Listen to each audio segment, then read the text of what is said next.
Open your eyes, your mind, your heart. Let's have a school choice conversation. Hello and welcome to Choice Conversations. I'm Paul Dauphin, Director of Louisiana Operations for the American Federation for Children. And in this edition of Choice Conversations, I am very pleased to welcome Thomas Moran. He is the president and CEO of the Good Shepherd School in New Orleans, Louisiana. Tommy, welcome. We've had you here before, so it's old home week. It is, and good morning, Paul. It's always a nice way to start a day talking with you folks who are so passionate about school choice and everything that we're involved in at the Good Shepherd School. So it's been a nice partnership through the years, and it's always exciting to talk with you folks about this topic we're all so passionate about. Well, great. And we've got a special reason to bring you on. In the past few days, you guys made a big announcement. New Orleans is going to see a new Good Shepherd. Tell us about it. That is true. We're going to have a second location of our campus in the Upper Ninth Ward in the Desire, Florida community. And we were blessed to announce that at the Giving Hope Foundation Hope Gala last Friday. And it's really an exciting partnership with the team at the Giving Hope Foundation, who have been in that community for a number of years with the Giving Hope Center and done so much wonderful faith-filled work for the community in terms of job training, summer programming, after-school programming, community programming for all ages and all generations. And it's something that is very mission-driven for them. And they came to know about Good Shepherd back, I think, 2018. Troy Duhon and his wife, Tracy, did our major fundraiser, Dancing with the Stars. And they toured our school and fell in love with the mission. And we've stayed friends for a couple of years now and always talked about that area and the needs in that area. And I mentioned one day that we'd love to do multiple schools, and his eyes lit up because he wanted a school in that area. So the conversations kind of started small and really ramped up about a year ago. And we finally closed that letter of intent about a little over a month ago. So it's exciting, and it's daily progress, and it's going to start in the fall of 2022 in modular structures that were actually on the Southern University of New Orleans campus. It was their College of Humanities buildings. They're being moved as we speak. I passed there about 45 minutes ago, Paul, and there 4 of the modulars are already on site. And in all, there'll be about 24,000 square feet of modular structures, really nice modular structures that have been used in an educational setting. That'll be how we'll start the school with 2 sections of kindergarten is what we're aiming for the first year in the fall of 2022. So it's exciting. It's my daily routine now. I go get my cup of coffee and drive the 5 minutes over there to go past and see the progress. And every day there's a little bit more progress, which makes it a nice reminder of what's about to happen out there. And I just flashed on the screen, and I'll do it again. The new building is there. What's the timeline for that? And the other thing, if those of us who visited and seen the existing Good Shepherd School on Abundant Street, that building the rendering looks a lot like the existing Good Shepherd building. So it's good to see your branding extends all the way to new buildings. So what's the timeline for that? And that is the branding, like you said, we like it to be recognizable as what people have known as the Good Shepherd School for 20 years and the mission that has been so powerful. It's as far as timeline, obviously, which Troy and Tracy Duhon purchased and have donated to us to start the school there, as well as the land. The timeline, hopefully in that 2024, 2025 range is what we're shooting for the permanent structure. The property is so big out there that while we're existing in the temporary structures, construction will be able to take place. We're going to, much like we did when we built this building, the whole project will be fundraised with some joint efforts and a lot of new people excited about this project in the world of the Giving Hope Foundation.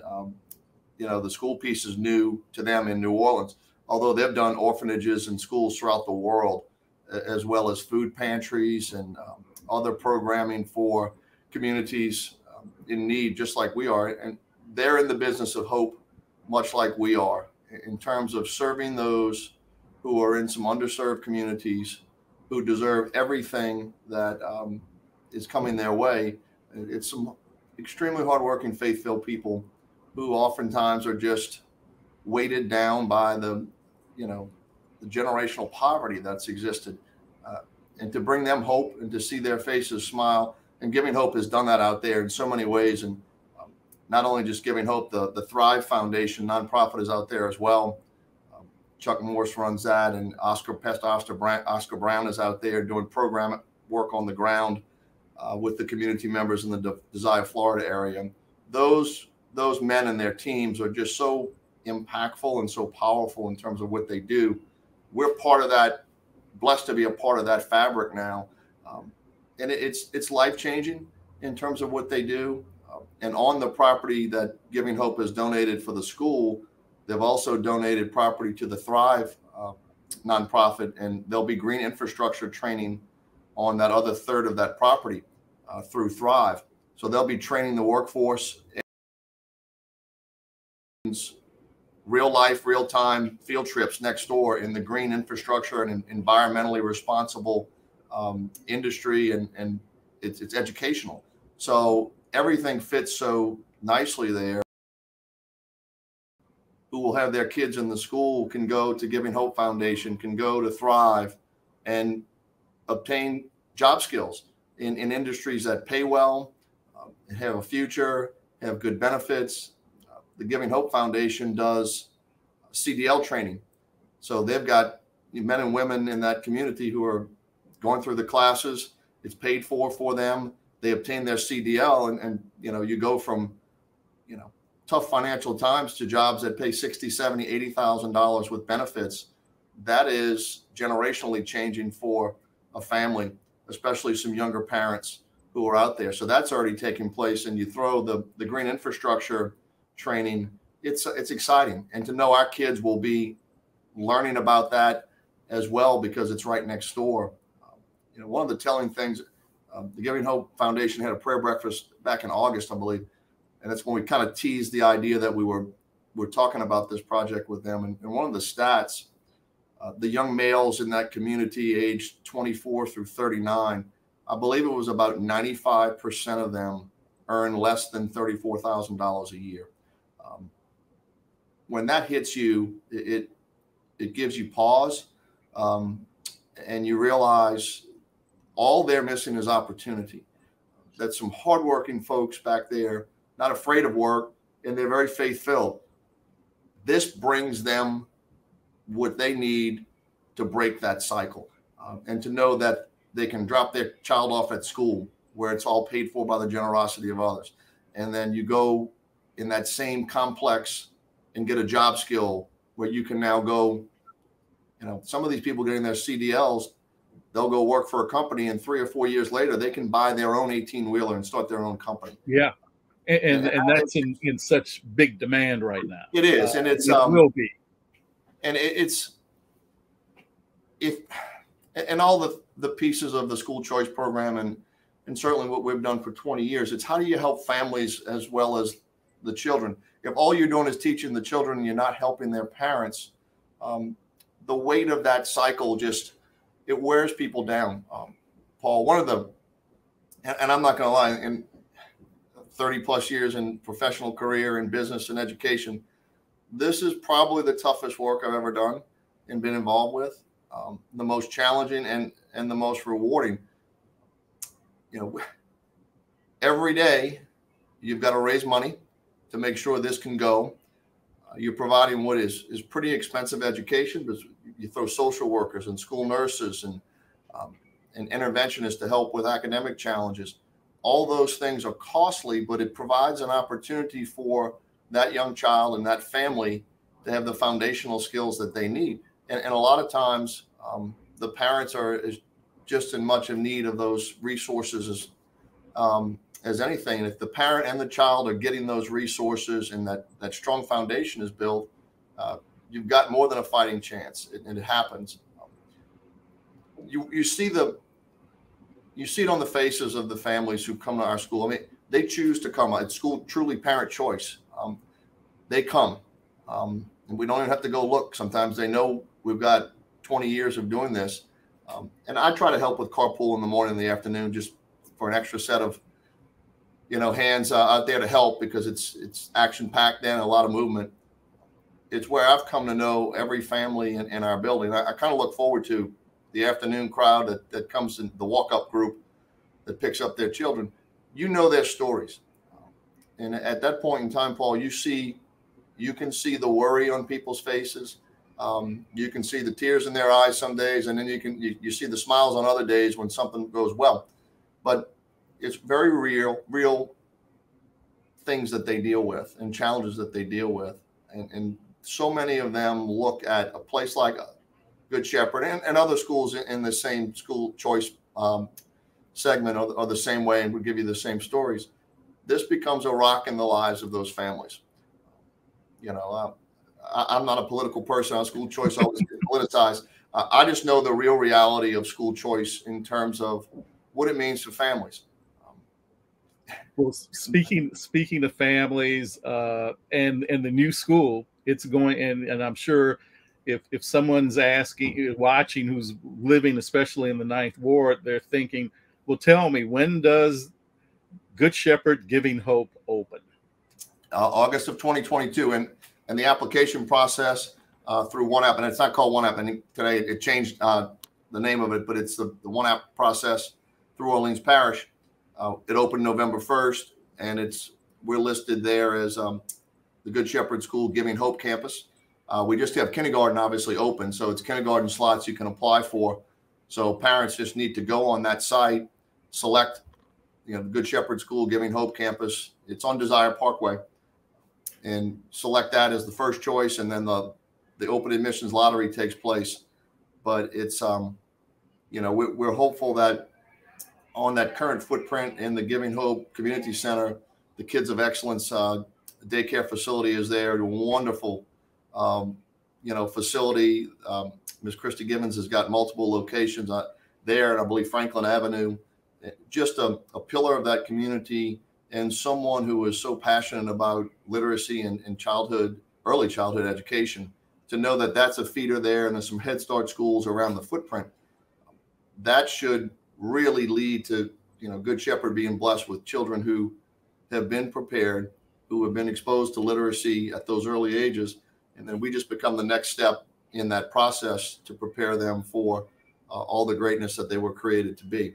So that's an exciting piece that's there. And best we can tell, this is the first faith-based and certainly first Catholic school in the actual footprint of Desire, Florida, based on conversations with some longtime residents there. So it's nice to go plant the mission in terms of, we've done this for a long time. We've seen the results of young kids who started with us in 2001 as kindergartners and first graders.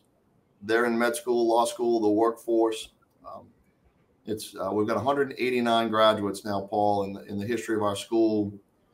13 have already finished their college degrees. 4 more graduate in December. And last count, I think we have 30 plus that will graduate in the next year and a half, 2 years. 122 are in the local high schools. You see the results and the labor of the seed planting that took place 20 years ago. So that young, boy, young girl who walks into the 3601 Desire Parkway next year as a young, bright-eyed kindergartner, 18, 20 years from now, when their schooling is, beyond college, that's when the reality of the mission and the generational impact that'll take place.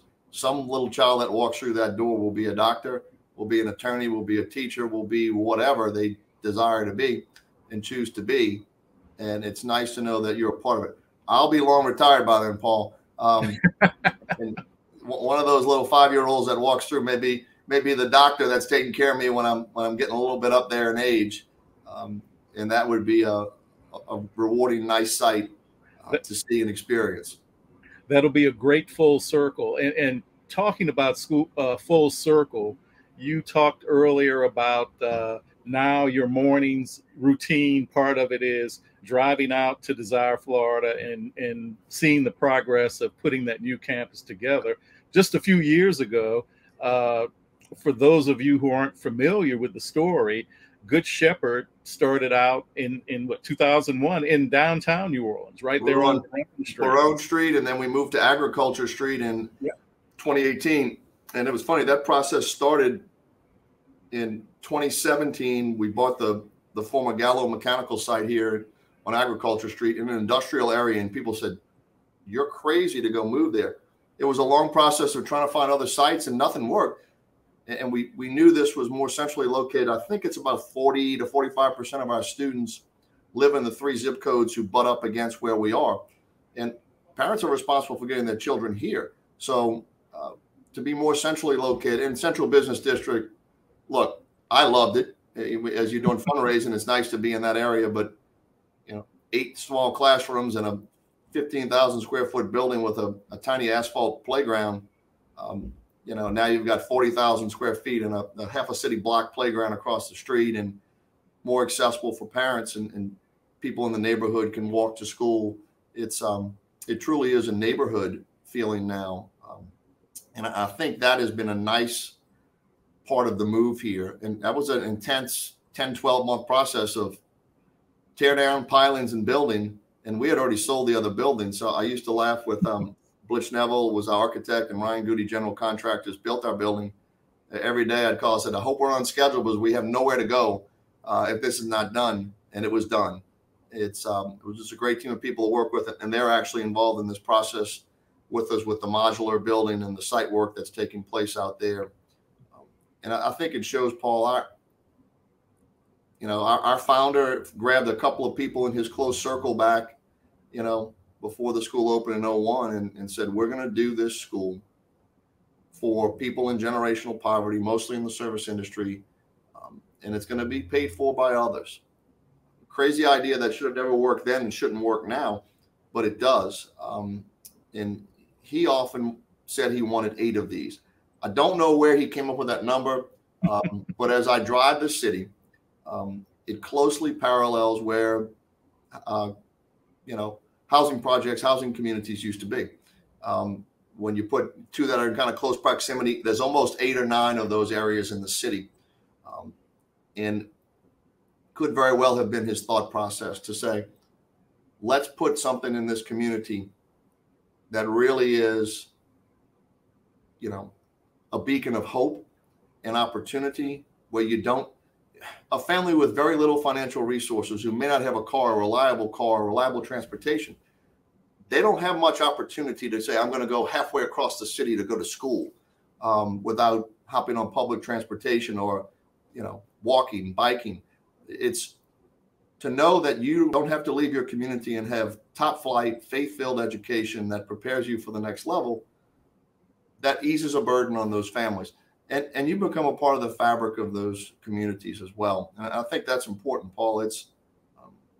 I walk the 7th Ward. I know all the streets as good as anybody, and the neighbors, and a couple of the families, their children go to school here. Some of our employees live in the neighborhood, and our kitchen manager lives right down the street on New Orleans Street here. She knows everybody.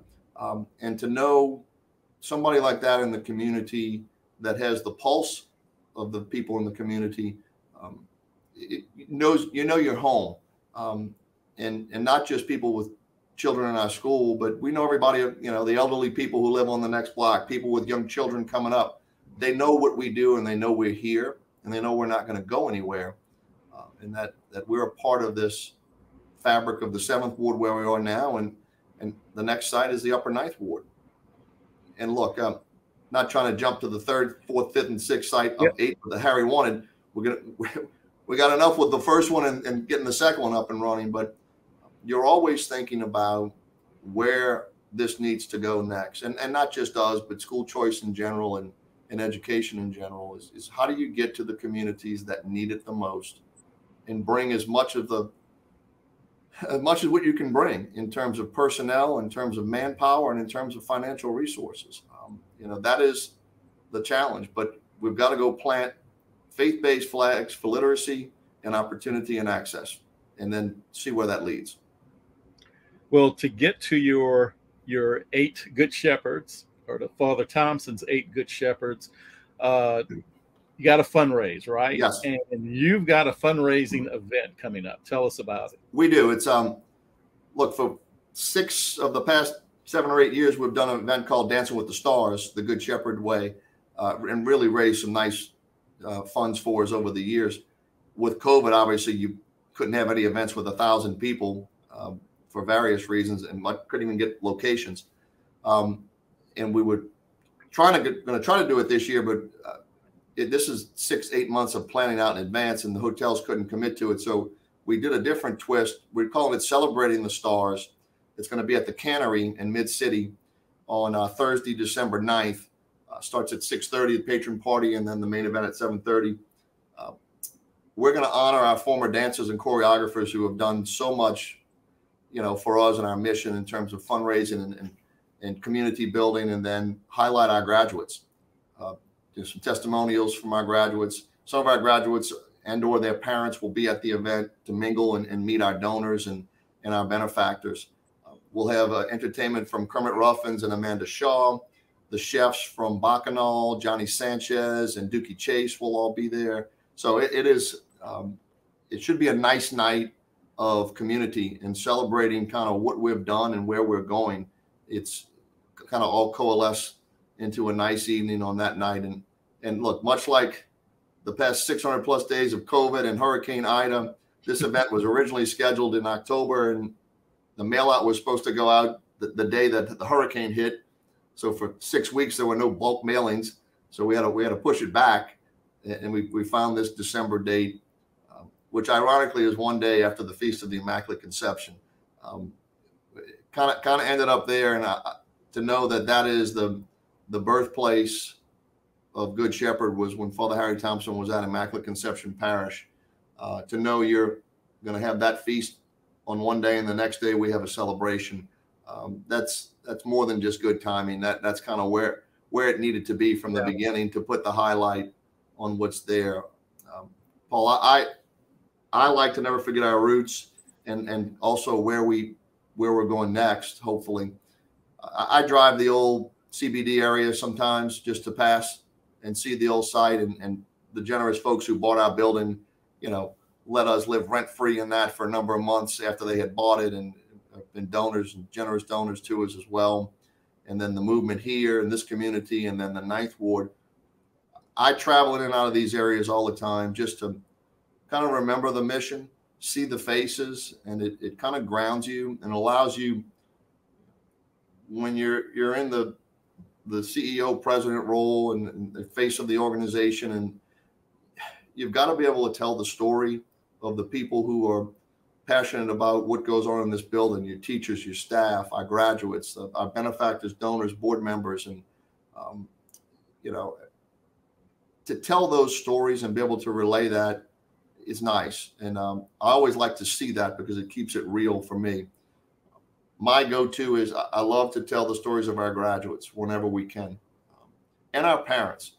It's some of the most compelling stories to watch. And look, some parents are young. They had children young, and they're single parents. Some of our guardians are great grandparents. We've got people almost 80 years old raising 5- and 6-year-olds. It's so you see all the different generations, and you see the life that they've lived in their worn out faces sometimes. But to know that the front steps or the day and the experience at Good Shepherd can bring that smile to their face, even in the toughest times, that's compelling. It keeps you going. And this works now. You know this, and anybody in this education difficult period. Education in inner cities is not easy at all. Education where children are coming with maybe didn't go to early childhood programs, or maybe didn't go to a good school before they transferred in. All that comes to your doorstep, and you've got to help fix that. And there's no quick fix. And to know that you've got to do all the other wraparound pieces to make that situation more achievable and more doable. And it's that's the tough work. And I see it on the faces of our staff every day. it wears you out. But they come back and they do it because it's the little moments with a kid or a parent that makes you forget the challenging pieces, or it helps you endure those challenging pieces and get through them. It's we need to do it, and that is the whole point of going where we're going to go in the upper ninth ward. So it's the next step, and you plant seeds and you know that they're going to grow and develop. You may not be the one developing those later, but to know that you were part of that original process, yeah, you can move on and figure that you've done what you've been called to do and asked to do. And school choice for all of us in it is a calling. And those in it, working in it, those who support it, those who serve on boards, and those who come to it as parents, as kids, and as eventually as graduates, it becomes part of who you are and ingrained in you. And it's the stories and the narratives that often get missed in the politicized piece of all, and it always is. It's when you can get people to hear the stories and see the grassroots, that's when this becomes a whole different dialogue and a whole different conversation. I always tell people, you're always welcome to come visit here. I just might walk you around the 7th Ward for a half an hour or an hour. Yeah. And do the same in the upper 9th Ward or wherever. And it gives you an opportunity to talk with others. Paul, I walked the 7th, yes, beautiful day 2-3 days ago, and a long day at school, 100 things going on, and just dealing with the daily challenges. I got to get out of the building, get some fresh air. I went all the way down New Orleans Street and made it up to AP Turo, went past St. Aug, and we have 20 of our young boys there studying now that are doing extremely well. It's probably talked to half dozen, 8 different people outside doing work, people sitting on their porch, and they knew who I was. They've seen me around, and just to hear their stories. 2 old retired educators, 2 ladies sitting on the porch in AP Turo, both retired, they're early 70s, worked 30, 40 years in Orleans Parish education. Just to hear their stories, their career 7th Ward residents, to hear their stories and how much they've been involved in education, and they know the challenges, and they know it's also it's the best ticket out for a family and a child that's battling generational financial poverty. And you see that. And some of the young folks, one of our parents I talked to when I did my walk, their kindergartner is with us at school here. And I was talking to Dad about he's trying to start a business. And just to hear that story. And then there's a grandmother in the neighborhood, her little one that's not yet in school. And Old MacDonald Had a Farm was playing on the radio, and she was singing with her granddaughter, or great-granddaughter probably. That's when it's grassroots, it's community. That's the only way to fix this. And fix is not the right word, but to get through this to where that young child who, for the sake of what zip code you're born in, that shouldn't hamper you your whole life, and your financial status you're born into, that shouldn't hamper you or your parents. And opportunity and access. And we do the school piece, but as we partner with the Giving Hopes and the Thrives, it's not just the school piece. It's the wraparound services on mental health and social services. It's job training. We partner with Children's Hospital as well. They did a parenting session the other day, and we had almost 20 parents here during the middle of the day. So it's parents who are making time out of their day because they want to learn more about how they can help their child, how they can be more impactful, and how they can grow. And you just try to do as much as you can, knowing that you'll never do it all, but that's okay. You do as much as you can each and every day. So it's rewarding work, Paul. It's like I said, it's challenging.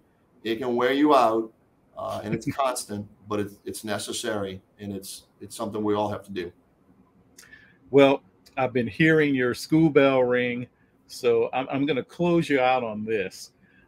What would the founder, the person who planted that first seed, Father Harry Thompson, if he was here today, what would he say as you move from the creation of into the creation of Good Shepherd #2? What would he say about what's happening now? He'd say you better get it done and get it done fast. He was always someone who said, what you name happens, and you have the power to name things. Name things successful, name things hopeful, name things done, and that's what they become. He ran towards situations and circumstances everyone else ran away from. And that's where he wants us to go. He would be pushing and prodding the whole time. He never took no for an answer. And to think that this school opened 4 months after he died, that shows you the power. And 20 years later, it's still running on his energy, his passion. That says something about the founder. You know, they said you were crazy that this couldn't work. The same thing with the original building. He went all over the city trying to find buildings and finally found an old furniture store. And he didn't know how he was going to pay for it. He found a wealthy person. They paid for it. You just ask. And sometimes you don't even ask. You just say you're coming along with us and you're going to do it. He did that better than anybody. We try to channel that spirit. No one will ever be him. But you get enough faith-filled, passionate, mission-driven people, and things like this just become realities, and it snowballs. And to really have this work, you've got to grow it. A single school in an inner city is a nice, noble concept. You gain so many efficiencies when you replicate and you become a network. Your back office efficiencies, your ability to go get larger foundations to support the programming. The larger foundations on a national level like the larger impact that they can make. So it is in many ways a leap of faith, but you go do it because this is how you can have the most impact and get the most bang for what you get from donors. And then you see that in communities that are just starved for this. And it's hope. Harry was a guy full of hope. And he always believed that you give people more, not less. And when you give them more, greater things happen. I've never known a family or a child that when you want their number one cheerleader didn't achieve something great. So our mission has been there to be that cheerleader and be the support system and support structure, no matter the circumstances.